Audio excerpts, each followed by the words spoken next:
everybody, and welcome to another installment of Out of My Head with KMO. I'm KMO, host of the C-Realm podcast, and today I'll be talking with science fiction aficionado and an author of several books on artificial intelligence, the most recent of which is The Economic Singularity. So, Callum Chase, thanks for joining me. My great pleasure. Hi. We are going to skip some of the introductory stuff that I imagine you have to do quite a bit in talking to people about your books and your work. Let's assume that the audience understands exponential increases and that they are familiar with artificial intelligence and the difference between narrow AI and artificial general intelligence. Excellent. So starting from there, let me ask you to talk a little bit about your book, The Economic Singularity. What's the full title? It's called The Economic Singularity, and the subtitle is Artificial Intelligence and the Death of Capitalism. All righty. And give just a brief overview, not all the goodies, but enough to get us into it.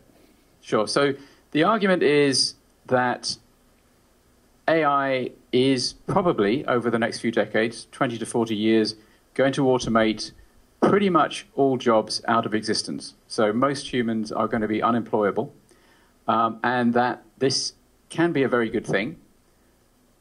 We could live in a future of radical abundance, an economy of radical abundance, where humans don't have to work. But that this probably isn't going to just happen by us doing nothing about it. We're going to have to plan and prepare and manage the transition.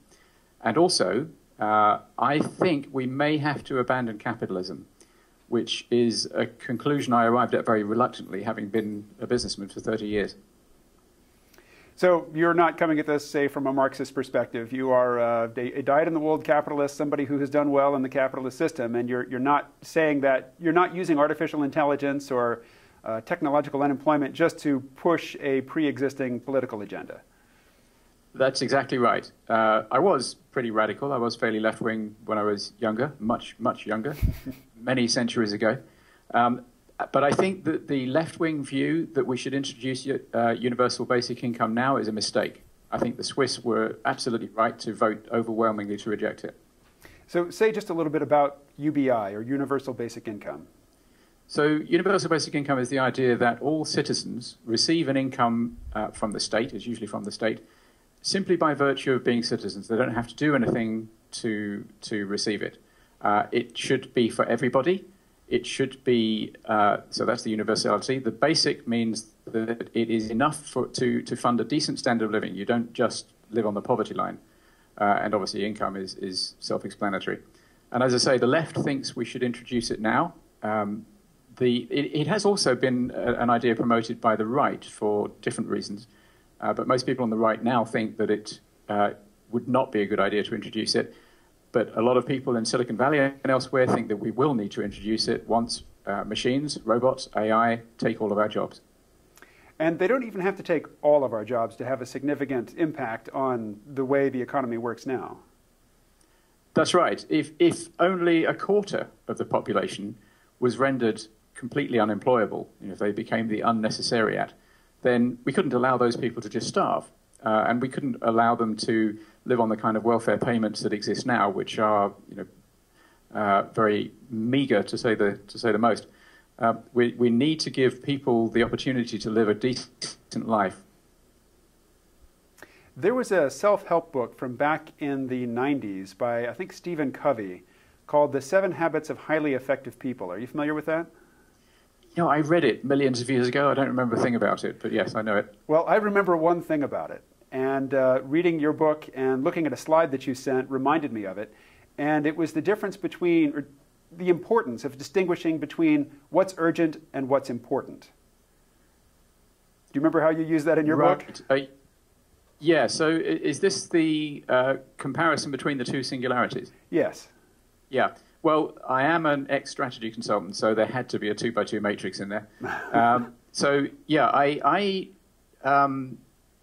I'm kind of promoting the idea or suggesting the idea of the economic singularity and putting that alongside the idea of the technological singularity, because I think the changes that need to happen to deal with widespread technological unemployment are as significant or almost as significant as the changes that are going to happen if and when we get to the technological singularity. So as I'm sure your listeners know, the technological singularity, there are various definitions, but broadly speaking, it is when we create an artificial general intelligence, which is as smart as an average human, and it quickly becomes a superintelligence. We become the second smartest species on the planet, and our future depends entirely on it.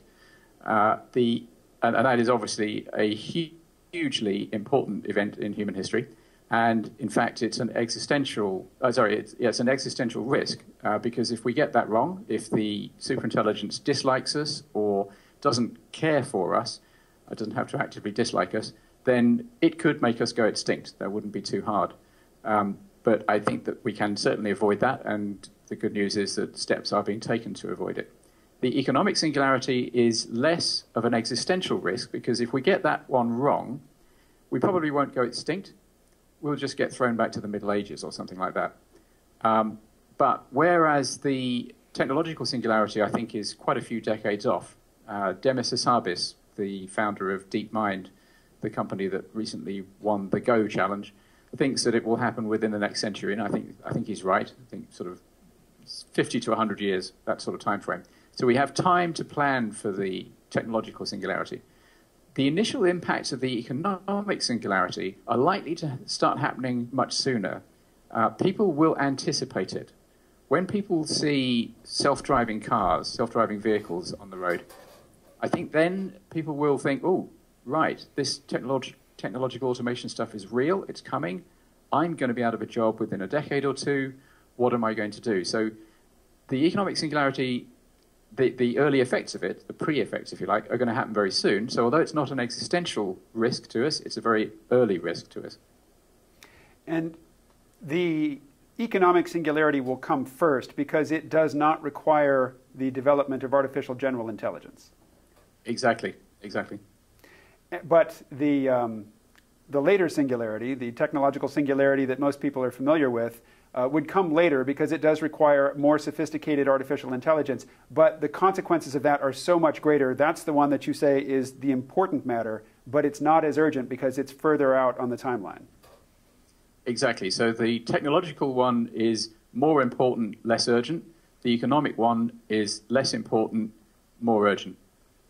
So there is a pair of concepts. They are Moravec's paradox and Tesler's theorem. And I was reminded of them when you mentioned the fact that a computer has recently beaten the world master at the game Go. Yeah. So you may need to remind me, but Moravec's paradox is the fact that it's easy to do things which look hard and hard to do things which look easy. I think that's that one, isn't it? Yeah, it's much easier to program a computer to do things that humans cannot do than it is to program a computer to do things that humans find easy. Yeah, so you can find the square root of an absurdly large number very easily just by using a pocket calculator. Which I could never do in my head. Exactly, none of us could do in our head, or very few of us. And yet it's very hard to program a computer or a robot to tie its own shoelaces or sort of walk down a staircase. Right, and in fact, whenever a robot does anything that is remotely impressive in the physical space, you'll see it all over YouTube for years on end. That people will hold it up as a triumph. Yeah, and they're getting very good. I mean, the latest output from Boston Dynamics is very impressive. Well, they don't have a robot that can drive up to a building in a car, step out, walk up a flight of stairs, open a door, walk through, and answer a telephone. Not yet. Not yet, but who knows? 5 years, 10 years? Certainly 15. I wouldn't bet against it. Well, when I've talked to people about the notion of technological unemployment, something that I think gets in the way is an image of a fully functional humanoid robot stepping into an existing human job and doing it in exactly the same way. So people think, oh, he's talking about C-3PO coming in and sitting down at my desk and doing my job. And that's not going to happen anytime soon. But that is not a necessary condition for people to lose jobs to technology. No, that's absolutely right. Most machines which replace humans won't look anything like the humans that they replaced. I mean, there was a test done recently with a fully automated robo-surgeon, not manipulated in any way by humans, which did an operation on a pig's bladder, and a human team of surgeons did the same operation, different pig. And the robot did the job better. It did it more slowly, but it did it better. And of course, it didn't look like any of the human surgeons. Right. I was talking with someone a few months ago who was mentioning that which jobs get replaced by technology has to do a lot with the amount of power that that group of people has in society. So while many things that doctors do can be automated, doctors have a lot of power in their workplaces. And so they are in a position to resist automation where people doing other types of work are not.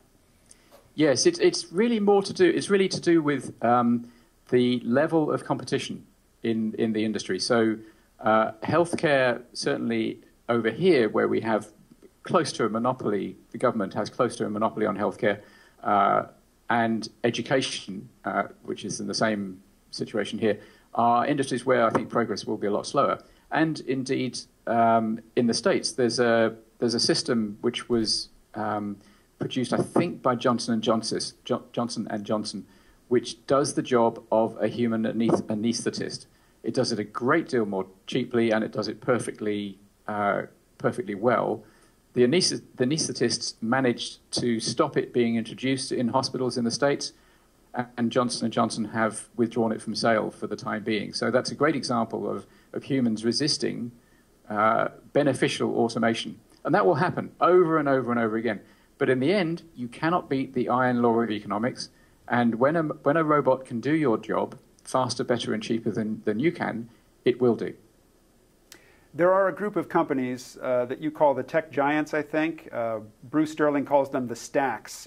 These are companies like Google, Amazon, Facebook, who am I missing? Microsoft. IBM. These companies are all in an aggressive race to deploy AI early and, as you say, dominate the space. Why is that? Because they've realized that's where the value is. Google realized it first. Google has always been an AI company. From way, way back, Google's founders have been quite clear. Their aim in life is to create an artificial brain. Facebook caught on very early, started investing huge amounts. They had a titanic struggle to buy DeepMind, and Google either bid more or got there first. Microsoft came to the party a bit late, but they're catching up fast. IBM with Watson does a terrific job of branding, probably the best job of branding of all of them. And Microsoft and IBM are more providers of AI to businesses than the other two at the moment.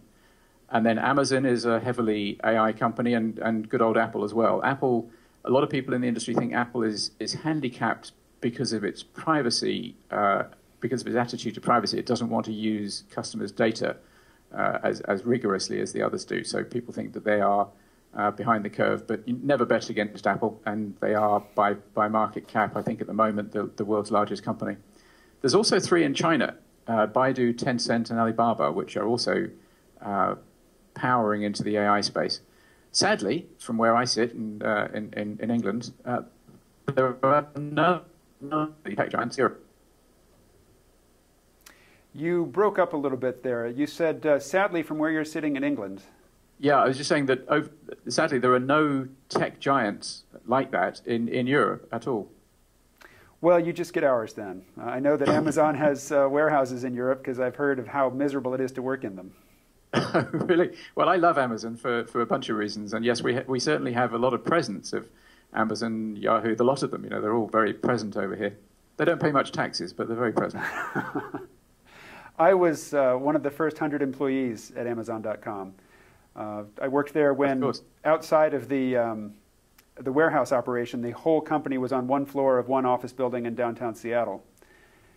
And I remember I was working in customer service, and so my job was to write emails all day and to be on the phone for a good part of the day. But just to get to know the rest of the company, I got sent to work at the warehouse for, I think, a week, just so I would learn all the procedures down there. And I was really inept at Christmas wrapping, and it was at Christmas when I was down there. And a group of touring Japanese business people were going through the warehouse, and they parked right behind me and watched me wrap a present. And I was just rubbish at it. I was no good at it at all. And I was really embarrassed, and that sticks with me to this day. I mean, of all the countless hours I spent at Amazon, that's the thing that leaps to mind when I think about working there. Well, it's always a good idea to do a job badly if you don't like doing it. Well, I was never in any danger of being, exiled to the warehouse. I was just learning procedures down there. So did you work with Bezos in those days? I interviewed with Jeff Bezos. He was my third and final interview when I got into the company. When I was talking to him for the interview, a story about Amazon.com came on the local news, and he stopped the interview, and everybody in the company went out to the lobby and watched it on TV together. It was a thrilling moment for them. I could say us, because I did get the job, but I wasn't an employee at that time. Right. And I didn't work with him much, really at all, on a day-to-day basis. But the company was so small, the space was so small, that he would have board meetings right next to the room where I was. And you probably know he has a famous sort of Jabba the Hutt style laugh, and he's laughing all the time. So Jeff's famous laugh would just boom through all of the rooms in the company. Yeah, I'm sure some customers heard it on the phone. And was it very evident that he's a brilliant man, or was that not so apparent then? It's clear that he's very driven. He's got a singular focus and no compromises. There's many types of brilliance, and I don't want to insult him by saying that there are kinds he doesn't have, but who's got it all? Yeah. So back to technological unemployment. Another conceptual stumbling block that I think people have when you talk about jobs being lost to automation or to artificial intelligence, be it, no matter how narrow the artificial intelligence is, most every job has some aspect to it that a machine can't do. But you distinguish between jobs and tasks. And how is that distinction between jobs and tasks relevant to this topic of people losing their jobs to technology? So I suppose I should start by saying that my view is, at the moment, an outlying one. The mainstream view, certainly among mainstream economists, is that machines will not replace humans in the workplace, that we will either work with machines or will continue to invent all sorts of new jobs, which for some reason the machines can't do. I don't think that's true. I think that the machines are getting better so fast, and when they are much better than us at image recognition, speech recognition, and natural language processing, that they will do pretty much all the jobs we do, all the jobs we could imagine, as well or better than us.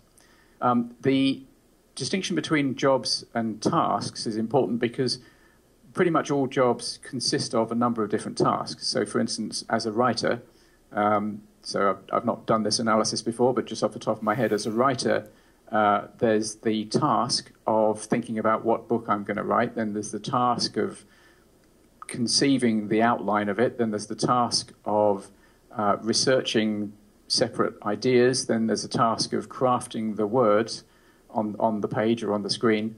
And then there's a task of editing it. So all those different tasks. Now, some of those tasks at the moment could already be done by a machine. The editing could probably be done by a machine. I could certainly get a lot of automated help in putting the words onto the screen. The task of conceiving of the book right now, I doubt there's a machine that could do that. But as they get better at an exponential rate, and I'm sure your viewers know all about that, they will be able to do those things, or almost all those things. So it seems to me that within 20, 30 years, the job of being a writer will be pretty much hollowed out, so that there's either nothing left that a machine can't do, or so little left it's not a job by any meaningful definition. Closer to home, though, or closer to the present, something I've noticed is that when people lose their jobs to automation, the aspect of the job that can't be done by a machine is offloaded to the customer. Yes. There's a brilliant man who sadly recently died called Alvin Toffler, who wrote a book called Future Shock back in the 1980s. And he also wrote a book which is less famous, but I think much more important, called The Third Wave, which was kind of about the information revolution. If I remember rightly, he was saying that the information revolution was the third great revolution following the agricultural and then the industrial revolutions. And he invented a term in that book called prosumer, which is somebody who is a consumer but takes on part of the role of production. The classic example is in a supermarket, you choose the items you want and you put them into your own basket. You used to take them to a cashier who would check them out for you. But increasingly, you now do the cashier's job. And that's a classic prosumer development. Another, I think, example of this is more conceptual in that when you call a company now for some sort of dispute resolution or customer service or tech support, you basically have to diagnose your problem in advance so that you can select the right category, rather than explaining the situation in a more natural, nuanced way to an expert and having them diagnose the problem. Yeah, that's a temporary thing, I think. We have de-skilled people in call centers. I mean, it was probably never a terribly skilled job for most people, and hence probably pretty boring. We've de-skilled the human element in a call center so that the people there operate on a script, and we're moving towards automated systems which also operate on a script. But what's going to happen in the next 5 years or so is we're going to interact with machines which can understand in inverted commas. I mean, they're not conscious, they don't think, but they process information very effectively. They can understand what we mean, and they can intuit what we want. And so it'll be a bit like talking to a very intelligent human. Something that you've mentioned in passing, but I'd like to return to and dwell on it in a bit more detail, is this idea that a lot of people have, particularly economists, particularly what I would consider to be overly sanguine economists, who point to the example of the number of people who used to be engaged in agriculture in the United States, say at the beginning of the 20th century, and how all of those jobs, practically all of those jobs, have gone away, and yet it didn't result in massive unemployment. Other jobs arose. But I think in the book you say that most of the jobs that people are doing now are not new jobs. They are jobs that existed 100 years ago. That's right. There's a gentleman in Silicon Valley that I correspond with who's done some analysis on Bureau of Labor Statistics data. And he sent me a spreadsheet which showed the analysis. And it shows that of all the categories of employment that there are now, there's a great long list of them, 80% of those categories are essentially jobs which existed back in 1900. And in fact, 90% of the people doing the jobs are doing jobs which existed in 1900. The agricultural example it always comes up, and it's quite right, because it's the most powerful example of mechanization, which is the wave of automation which replaced the muscle jobs that people did. So in 1900, something like 40% of all Americans who worked, and that was mostly men in those days, were working on farms, and now the numbers went down well below 1%. The humans were not left in long-term unemployment. There was a very difficult transition for a lot of people, but in the long run, they weren't unemployed because they went on to do jobs which involved more cognitive skills. Sometimes they were just very boring manual jobs in factories, but other times they were more cognitive jobs. That process didn't work out so well for the horse. In 1900, there was about 25 million horses working on American farms, and now there are none. So 1900 was about peak horse. The interesting question is, are we now at peak human in the workplace? The reason why I think it's different this time, the reason why this isn't just a repetition of previous waves of automation, previous waves of mechanization, is that this time the machines are coming for our cognitive jobs. Previously they came for our manual skills, now they're coming for our cognitive skills. Talking about peak horse, I live in Vermont now, but I moved here from Brooklyn. And Brooklyn has some very distinctive, very beautiful residential architecture. The houses are called brownstones, and there is a set of steps that go up and then a set of steps that go down. And the set of steps that go down when these houses were built went down to the servants' quarters. And the set that goes up, to the owner's living space. But they had to go up so high because the streets were full of horse manure. So, the horse manure got tracked into the servants' quarters, but not up into the main quarters. And that's an element of life in that period, which remains to this day because architecture changes a lot less quickly than, say, technology. Yeah, well, form follows function, and sometimes it gets stuck. We had the same layout in a lot of London streets, of course. We also had horses going down our streets. It's interesting, I hadn't thought about it being to do with horse exhaust. I always thought it was to do with the lack of light in those lower rooms, but yeah. And in fact, we have whole TV shows. I think there was one called Upstairs, Downstairs, which is all about the owners who lived upstairs and the servants who lived downstairs. Mm-hmm. I read a Charles Stross novel, Halting State, which takes place, not surprisingly, in Scotland.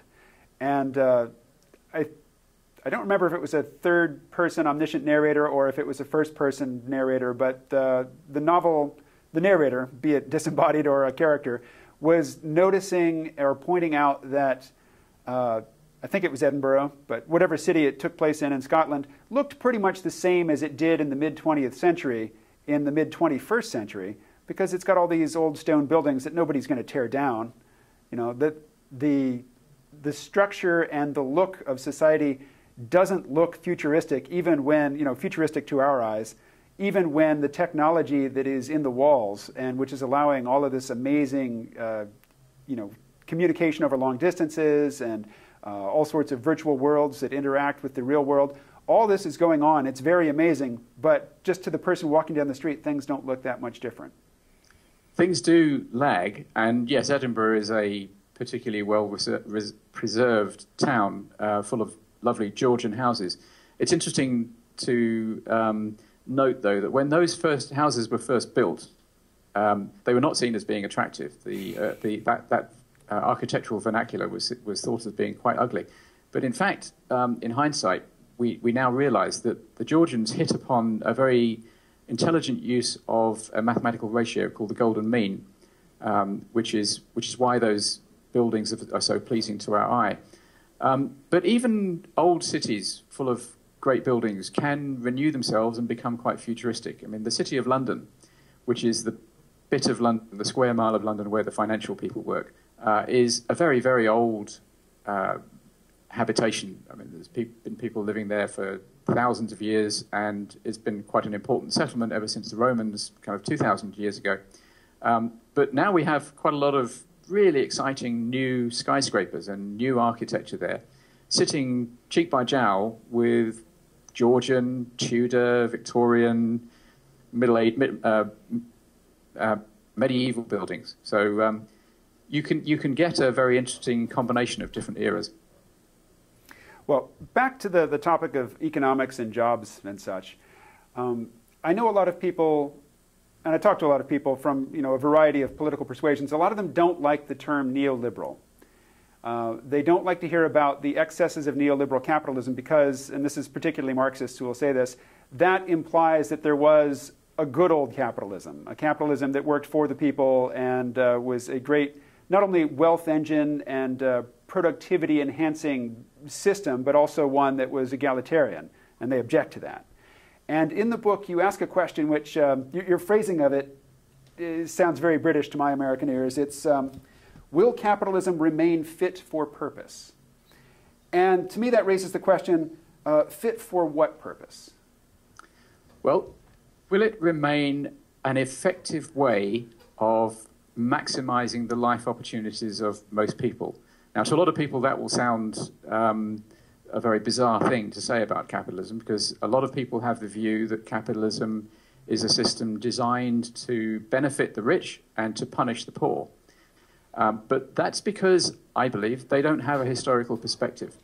What capitalism replaced was, if you go back far enough, feudalism is, in a sense, the successor to feudalism. And that was hardly an egalitarian system. Under feudalism, the king owned pretty much everything. In more decentralized systems, the king owed a loyalty to the nobles, and the nobles certainly owned all the people who worked for them. People who worked for the feudal barons were little more than serfs, little more than slaves, and they had a pretty miserable life.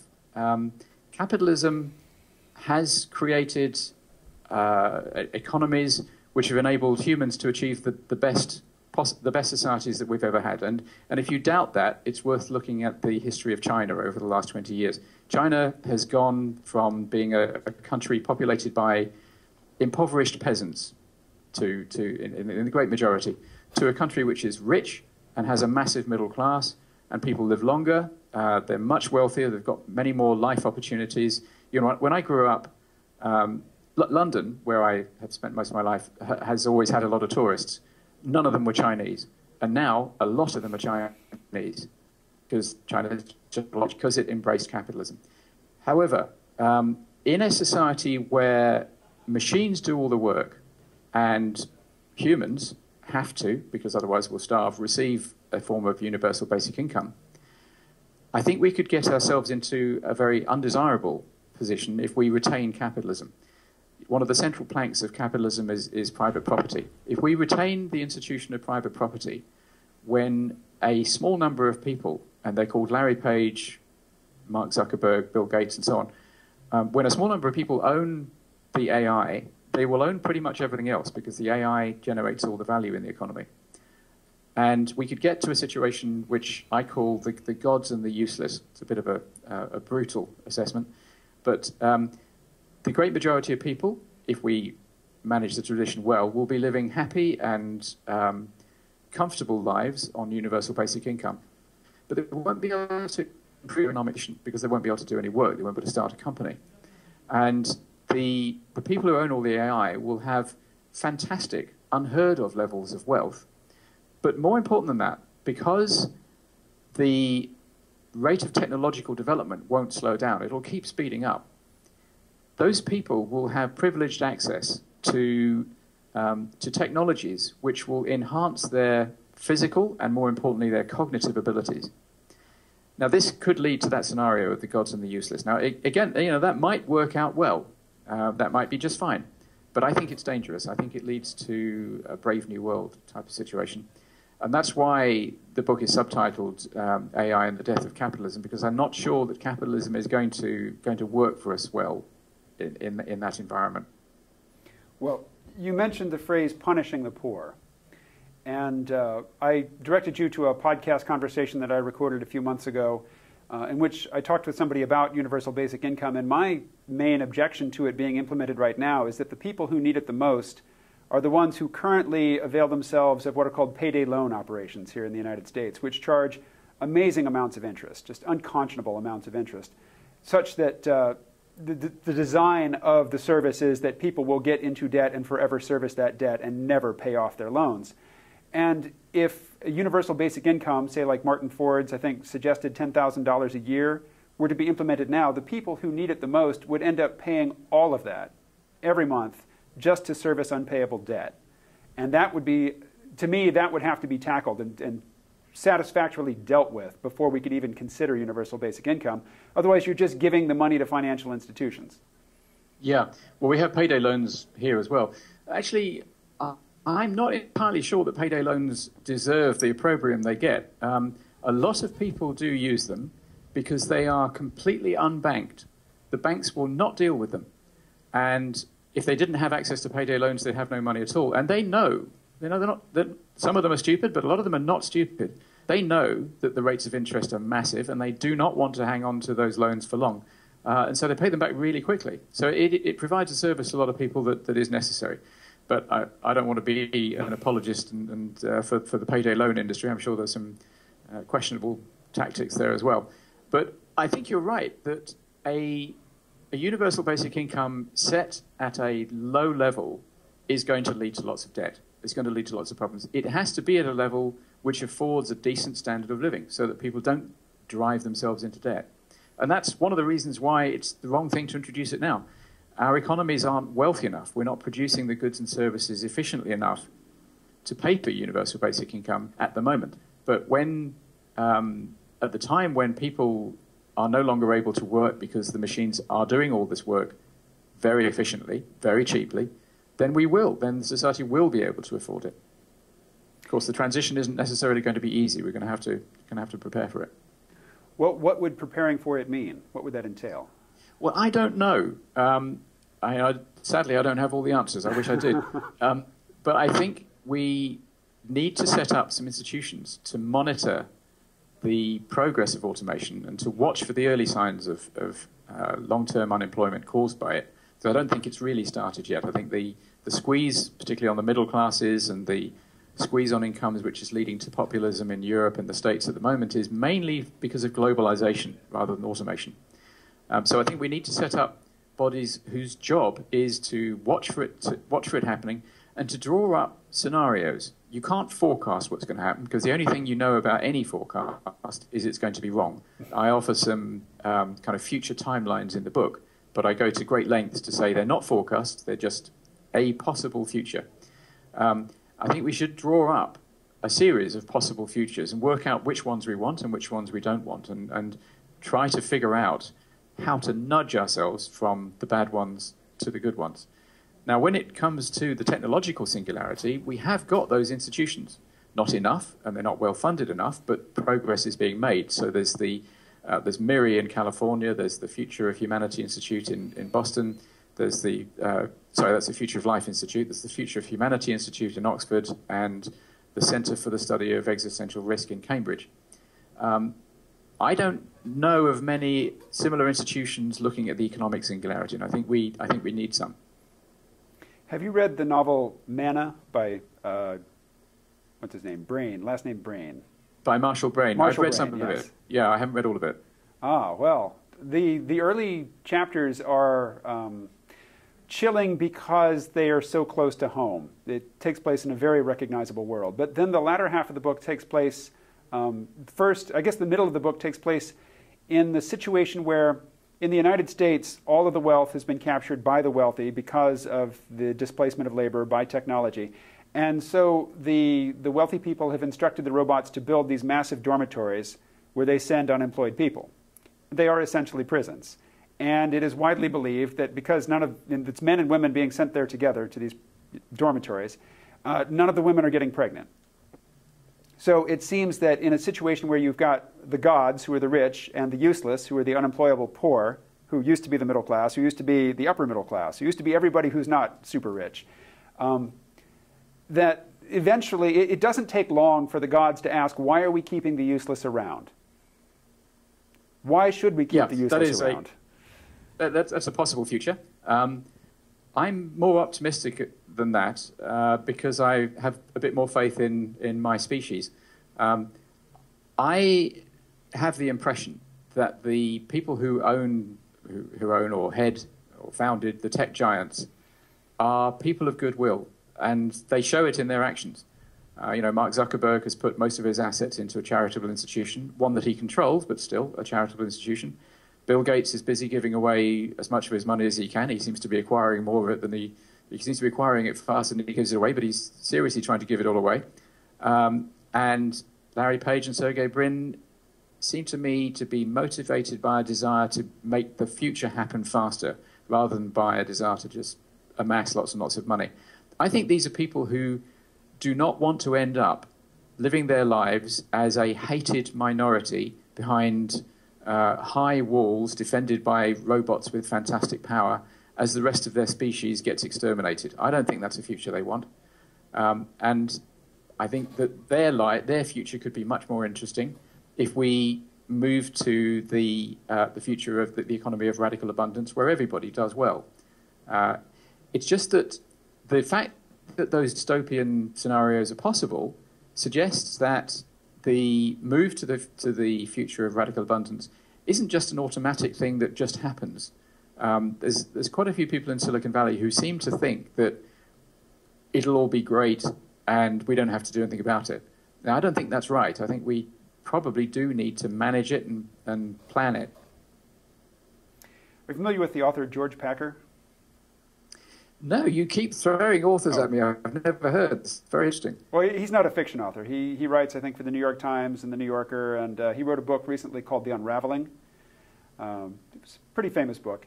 But a point, I think it's his point, I should attribute it to him, is that the world, if we're going to move into the world that Silicon Valley builds for us, then we should look to San Francisco in the present to see what sort of world they're going to build. And San Francisco in the present is a very unfriendly place if you're not wealthy.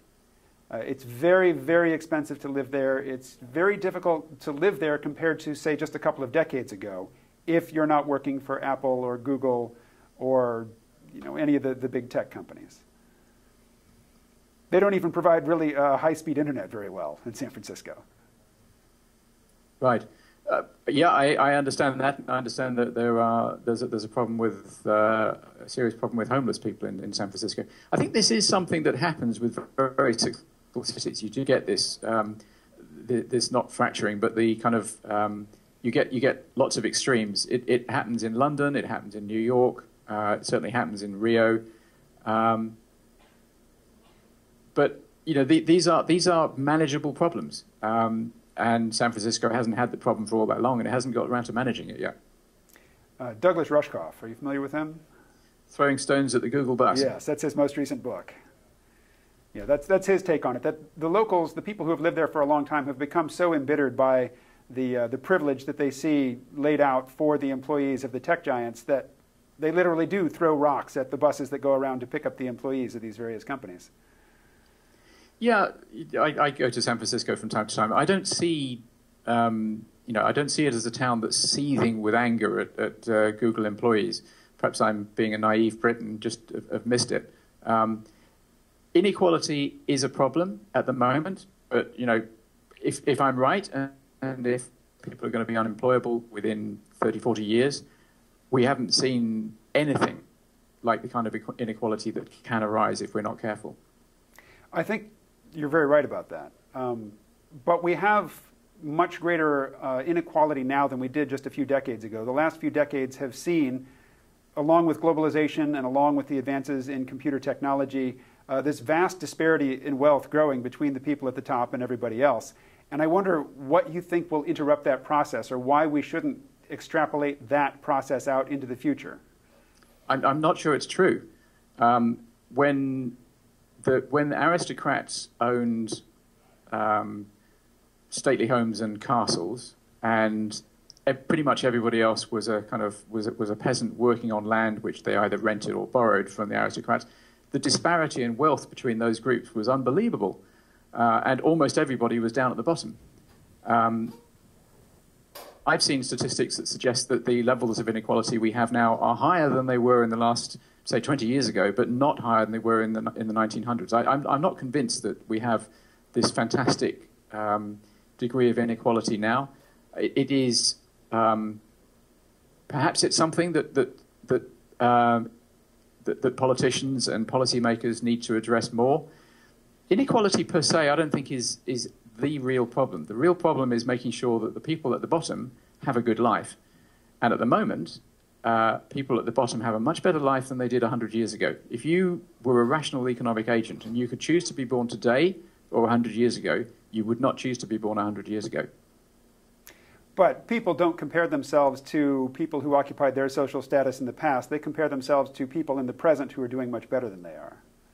For sure. You know, inequality is a matter of perception as much as anything else, and people don't like to be much poorer than other people. All I can say is that, as I say, where we're headed could be to a world where today's problem of inequality looks trivial compared to what could come.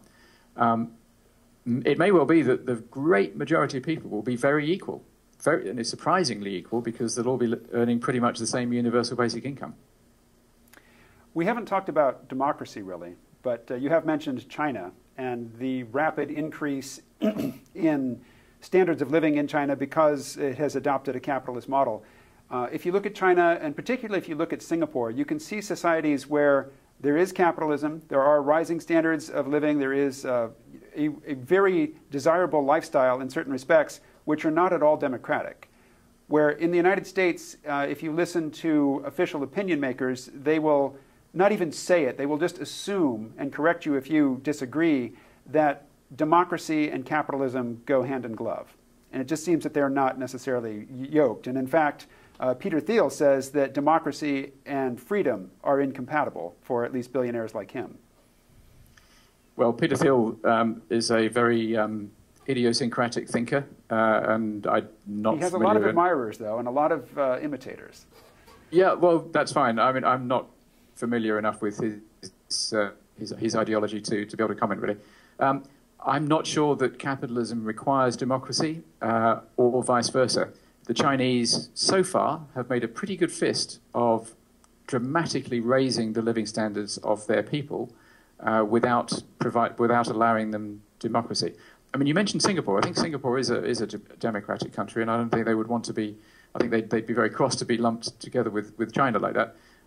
But will the Communist Party in China can maintain its position as the middle class rises in China, and more of them demand the political freedoms that they see as they travel, which they are increasingly do, as they see what happens in the West. We don't yet know. All right. Well, I have been guiding the conversation, and you have been answering questions which are based on my interests. Looking into your book, are there important aspects of it that we haven't touched on?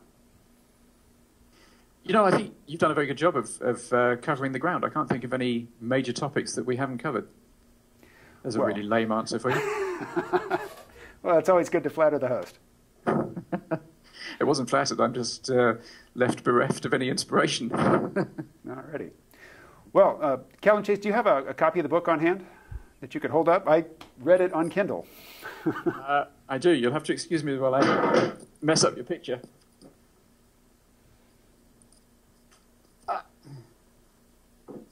Okay, there you go. Alrighty. The Economic Singularity by Callum Chase. And as I mentioned, my youngest son's name is Callum, but with 2 L's. Yeah, good Scottish name. Well, it was meant to be an Irish name, but well, so it was close. I think we've corresponded about this. The Irish version, as I understand it, is Colum, and there's also an English version which is Malcolm. Yeah. Well, thank you very much for your time, and I enjoyed the book.